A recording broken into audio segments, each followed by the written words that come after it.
تھا تو ابھی میں سیدھا شام کی فلائٹ سے آیا ہوں تو یہاں آیا ہوں. پہلے میری بیٹی اور میری فیملی ساری شامل رہی ہے جنازے میں بھی, اور تو میں پہلے تو اس پرسے کے لیے آیا ہوں. اور زید انور والا نے مسلم لیگ کے لیے بھی وہ بہت بڑا سرمایہ تھے جو آج ہم میں نہیں ہے, تو ان کے لیے میں مغفرت کی دعا کرنے آیا ہوں. اللہ تعالیٰ انہیں جوار رحمت میں جگہ دے. اور میں ابھی یہی بات کر رہا تھا کہ اس ملک میں ہم جتنی جمہوریت قائم کرنے کے لیے کوششیں گزشتہ 10 سال میں کی گئی ہیں, اس میں ARD کا قیام ہو یا اس میں پرویز مشرف کے خلاف ایک جد و جہد ہو, اس میں میں سمجھتا ہوں کہ ہم سے بھی کہیں بڑھ کر اس میں محترمہ تیمینہ سلطانہ کا جو دور ہے اسے تاریخ کبھی فراموش نہیں کر سکے گی. ARD کے قیام میں اس وقت سارے لوگ, ہم بھی پابند سلاسل تھے اور میاں نواز شریف صاحب بھی پابند سلاسل تھے, تو رات دن جو محنت کی ہر کے طور پر ہمیشہ کے لیے زندہ رہے گا, اس پر میں وہاڑی کے لوگ اور قوم میں جمہوریت کی روشنی پھیلانے میں اپنا خون جگر بھی دیا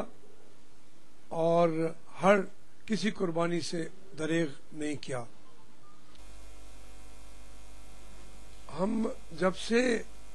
پارلیمنٹ منتخب ہوئی ہے ہم یہ کہتے رہے ہیں کہ سیاستدانوں کے لیے یہ اب سب سے زیادہ ذمہ داری سیاستدانوں کے کندھوں پہ ہے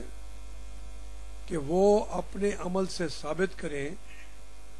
کہ وہ جمہوریت میں واقعی یقین رکھتے ہیں, ایمان رکھتے ہیں, اور اپنے عمل سے ظاہر کریں کہ وہ پارلیمانی نظام کو اور عام آدمی کے ووٹ کی طاقت کو اس ملک کے لیے مسائل کے حل کے لیے استعمال کریں گے. بدقسمتی یہ ہوئی کہ اس وقت بھی فرد واحد کی حکومت ہے, پارلیمنٹ انڈرمائن کی گئی ہے, اس کی حیثیت کو پہلے سے سویلین دور میں کمزور کیا گیا. اور یہ ہم بار بار کہہ رہے تھے کہ اگر سیاستدانوں نے جمہوریت کا پرچم بلند نہ کیا اور اپنے عمل سے جمہوریت پسند ہونے کا یا جمہوریت پرست ہونے کا یقین نہ دلایا, تو پھر دوسری قوتیں ان کو موقع ہم خود فراہم کر رہے ہوں گے اور ہمارے لیے مشکل ہوگا پھر اپنے عمل کو یا اپنے سیاستدانوں کو اپنے عمل کو اس کی مدافعت کرنا یا دفاع کرنا بھی مشکل ہوگا. میں سمجھتا ہوں کہ جو فوج نے کنسرنز شو کیے ہیں پوری پاکستانی قوم کے کنسرنز ہوئی ہیں, لیکن یہ پاکستان آرمی کو جو انہوں نے ایک کا اعلامیے کے ذریعے کیا, میں سمجھتا ہوں کہ یہ نامناسب مرحلہ تھا, نہ ان کو ایسا کرنا چاہیے تھا. لیکن میں پھر اس بات کے لیے یہ ضرور کہوں گا کہ سیاستدانوں نے, ہم پہلے دن سے جناب آصف زرداری صاحب سے بھی کہہ رہے تھے کہ وہ اپوزیشن کے آواز پر کان دھریں, وہ اپنے اختیارات کو اس طرح نہ رکھیں